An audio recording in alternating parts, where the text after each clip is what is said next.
have a problem of keeping, that one person in the loop and saying that, all right, is this player good enough to compete with everyone? Is he a good player enough to really make an impact? And you have the Chicago Blackhawks, who pretty much every year since 2009 have been a contender for the Cup. They won in 2010, won it in 2013 against a challenging Boston Bruins club and against a very tenacious Flyer squad. And if you're competing for a center position against Jonathan Toews,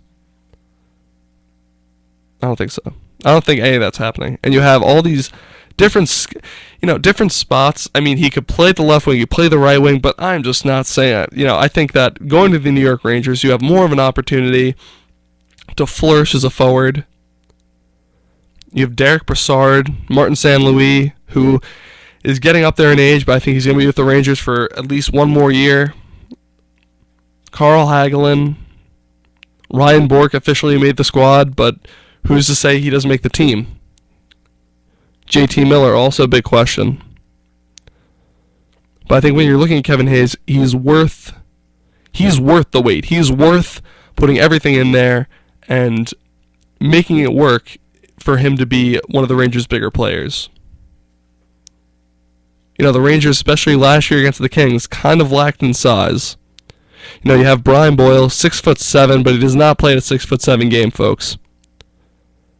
He left, obviously a huge blow to the Rangers' play, but in terms of intimidation, I think that having Chris Kreider and Kevin Hayes on a team, Ryan Malone especially, big guys who can play the physical game and use their size to an advantage in order to score goals and make an impact on the game. So look out for Kevin Hayes tonight. He's centering Chris Kreider, and then we'll move on to Danny Cristo on the right wing. Danny Cristo played at the University of North Dakota, was originally drafted by the Canadiens, and was traded to the Rangers. He scored 161 points in 157 games. Basically a little bit better than a point per game. He is a very, very, very skilled player. Only issue I had with him would be the maturity level. I read a couple of articles where his maturity was put into question, where he wasn't the most, I wouldn't say dedicated, because I feel like when you get to that high of a level of NHL play, to professional hockey, I feel like you almost have to be dedicated in order to keep up. But you look, he just came out of college, and he's a 24-year-old, so he played with the Hamilton Bulldogs, the AHL affiliate of the Montreal Canadiens. Traded to the Rangers, played in Hartford. He impressed me, scoring 25 goals, 43 points in 70 games. That is not bad. That is, folks, that is not bad. And especially at that age, if he plays in the NHL, he keeps on getting productive. Who's to say he won't score 25 goals in the NHL, maybe even 30. I'd say for any Ranger fan hoping for him to make this team, shoot for anywhere above 10 and anywhere below 20. So maybe like 13. And he has a lot of skill. I honestly think that who's to say he won't make the team, but it's possibly he won't make it. It depends how he does in preseason. You look at the Traverse City highlights. He played extremely well. He played very well with Kevin Hayes and Anthony Duclair and all these very good, Rangers prospects. We're in a fact that, except for those three prospects, the Rangers prospect pool is not the strongest.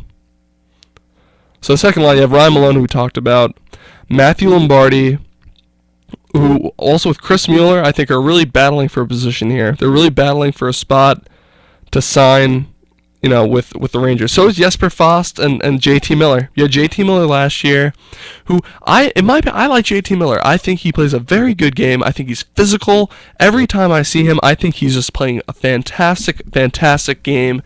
And his aggressiveness in how he enters the zone, I like the way he plays.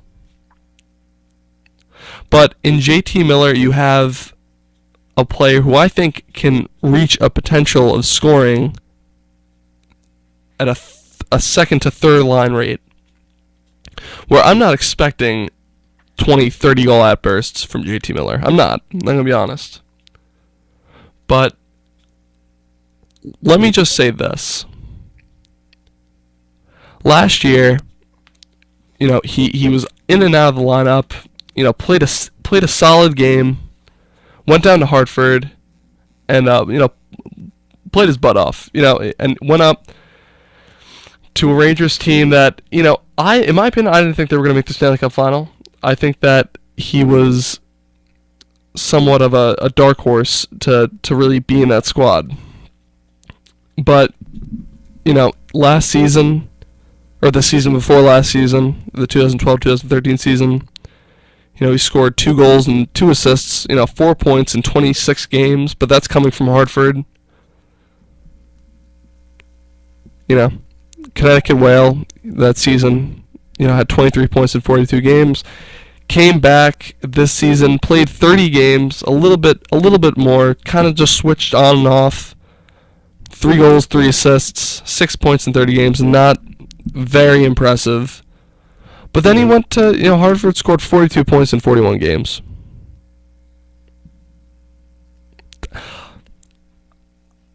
I'm just saying, don't quit on JT Miller.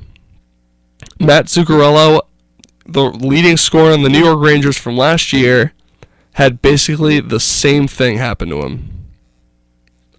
2010 season, he was kind of on and off again. He was one of those players that you could admire his skill. He was a great player. He is a great player. And he's probably one of the greatest Norwegian players ever play the game so far, or probably for a long time.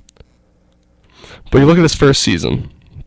42 games, 23 points, not bad at all. 2011-2012, 2 goals, 1 assist in 10 games. Alright, not bad. 2012-2013, he had 10 points in 15 games. And he played the rest of the season. But you look at his first 2 seasons, especially with John Tortorella, and that was a team that was defensively minded as anyone you could possibly think of. And especially with Chris Kreider, you had players that had offensive capabilities, players that could put pucks in the back of the net, could help out offensively, could help on the power play, penalty kill. And I feel like Matt Zuccarello under Alain Vigneault really, really flourished with the offensive style that the Rangers play. See, this season, he went from season best 23 points up to a 59 point season performance, which is obviously a huge upside if you're a Rangers fan. But can he keep it up? Benoit Pouliot has moved to the Oilers. Derek Brassard is still here, but who's going to play on that line of Derek Brassard, Matt Zuccarello, and once former Ranger Benoit Pouliot? It's interesting to see. Do they still have that chemistry? Do they still have that sync together that they can play and keep up the same numbers they did? Honestly, I from the offseason, I think Derek Brassard is going to be fantastic this year for the New York Rangers. I always thought he was a great player, and I still do think he's a great player. He worked hard in the offseason. He was practicing on getting faster, stronger, because you obviously know he has the skill, he has the vision of an NHL star. So do not count out Matt Zuccarello, any of these players, even JT Miller. Do not count out JT Miller. Ryan Bourque Ryan Bourque seems like one of those players, obviously, son of NHL, one of the greatest NHL players of all time, Ray Bourque. Ryan Bourque is almost like I feel bad for him in the sense that you watch him play, and he's a very, very skilled player. Like he's not a bad player.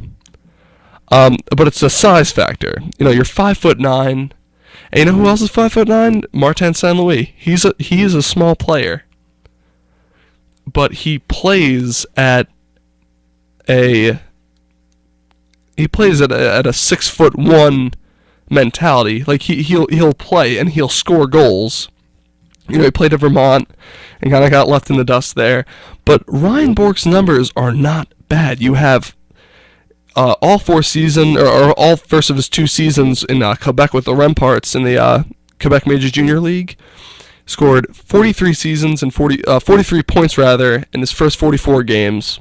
And his next season he played 49 games with 59 points. The kid can score. And he's fast. He works hard in the corners. But then you look at when he's in the AHL, and with the Connecticut Whales first 2 years, really didn't push over 15 points. The highest point total he had was 15 points. Then last season he jumped up nearly more than 20 points. He broke the 20 goal plateau and almost amassed up to 40 points.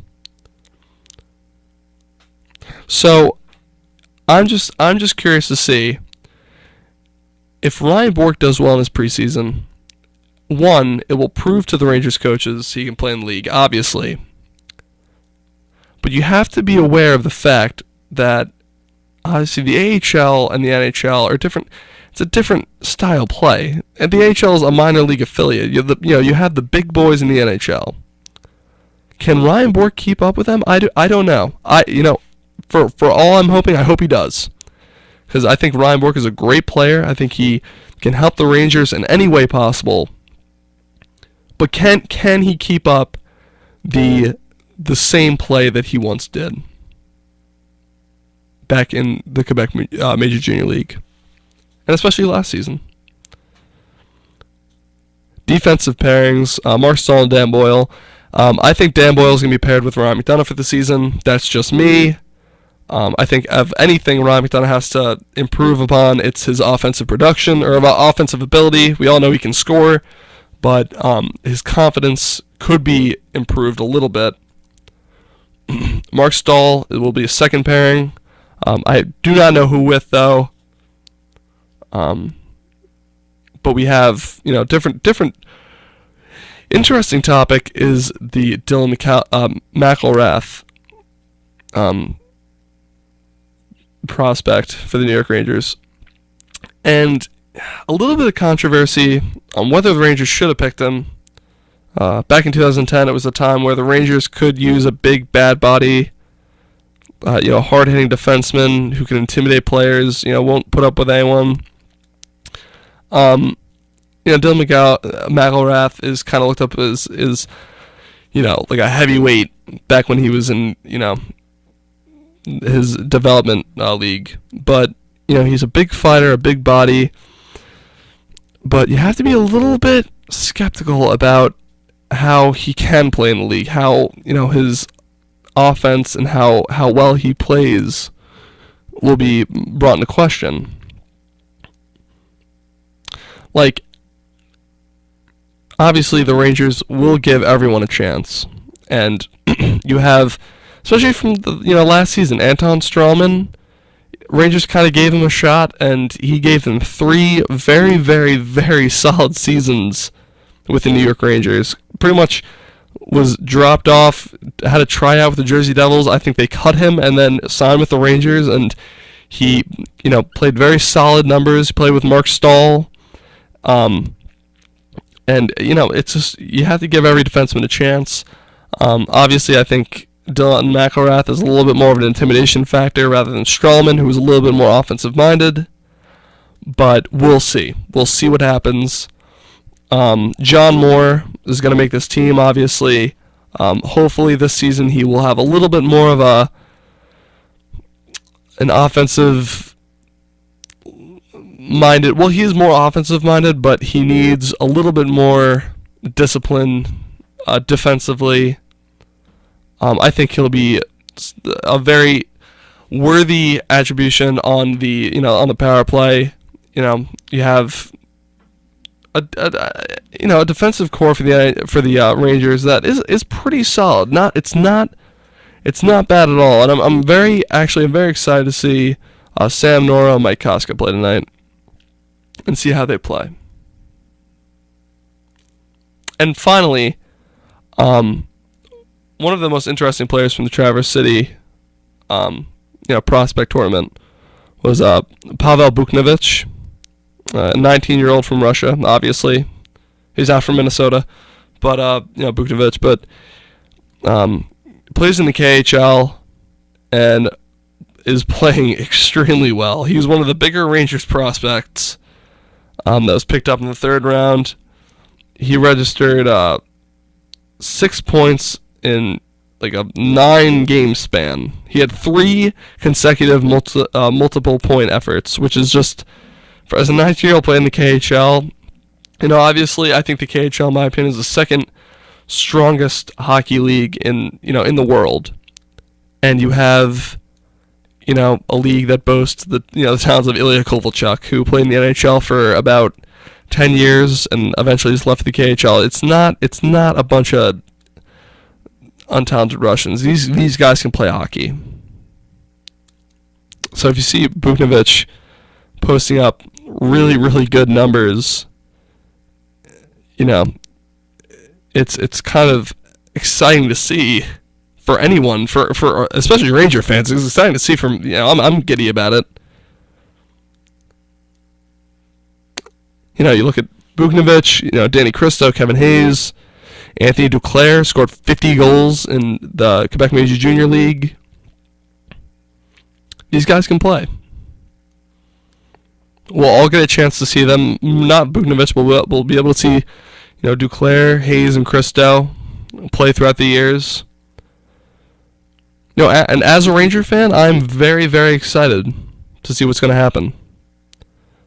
Am I a little bit worried about this year? Somewhat. You lose Brian Boyle, big face-off man, played hard every night, played fantastic in the playoffs. Anton Strawman, he's gone. Both went to the Tampa Bay Lightning. And Tampa Bay Lightning, in my opinion, don't put them as one of the top teams in the league, without a doubt. Steven Stamkos is back and healthy. He can put up another 50-goal season. Hey, 60-goal season. I'm not saying he won't do it, but do not count him out. The addition of Brian Boyle, Anton Strawman, Victor Hedman on the blue line. It's a good team, folks. And especially when the New York Rangers are looking to get back to the Stanley Cup Final. With a loss in 5 games, where it was a very, very, very close season. A very close series, rather. Where, you lose in 5 games, people are saying, the Kings, took care of the Rangers. They weren't, the Rangers, with the Eastern Conference team. Everyone knows the Western Conference is, much stronger. 3 overtimes in, 3 games, especially in LA.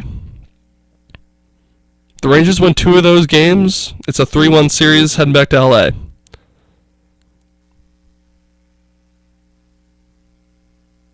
But when the Rangers are coming back from a season after winning the Eastern Conference title, I would be very, very, very, very aware of the skill that all these different teams host, especially the Tampa Bay Lightning. And the Pittsburgh Penguins, they're going to be solid too. The same teams that are usually always good. The Boston Bruins, I think, are going to be right up there again. The only question mark for the Penguins would be their goaltending. And Marc-Andre Fleury. Back 5 years ago, I'd say the Penguins will be a good team because they have Marc-Andre Fleury. Now, it's a little questionable. Especially last season, the Rangers came back from a 3-1 series, deficit to come back and beat the Penguins. And I'd blame a decent amount of that on a couple of weak goals from Marc-Andre Fleury. So don't count out Tampa Bay Lightning, folks. Don't count any team. Any team in the NHL, the Columbus Blue Jackets, even though Ryan Johansson is yet to sign, I think the Blue Jackets are going to be a very, very, very interesting team to watch. The New York Islanders, John Tavares, Kyle Okposo, Victor Kulemin, Mikhail Grabowski, Yaroslav Halak, the new goalie. That's a big upgrade from Evgeny Nabokov. A big upgrade. So, don't count out any of these Eastern Conference teams, especially when the Eastern Conference is nowhere near as strong as the Western Conference. So, this is Patrick McCormack on Center Ice. Good show, folks. Hopefully, the one person watching me, thank you. I salute you. You are a good person. Next week, we'll have all these games, different topics, whole new issues. We'll talk Rangers, anything you want. But for now, that's all for Idaho College Center Ice. I am your host, Patrick McCormack, and have a fantastic day, guys. Fantastic day.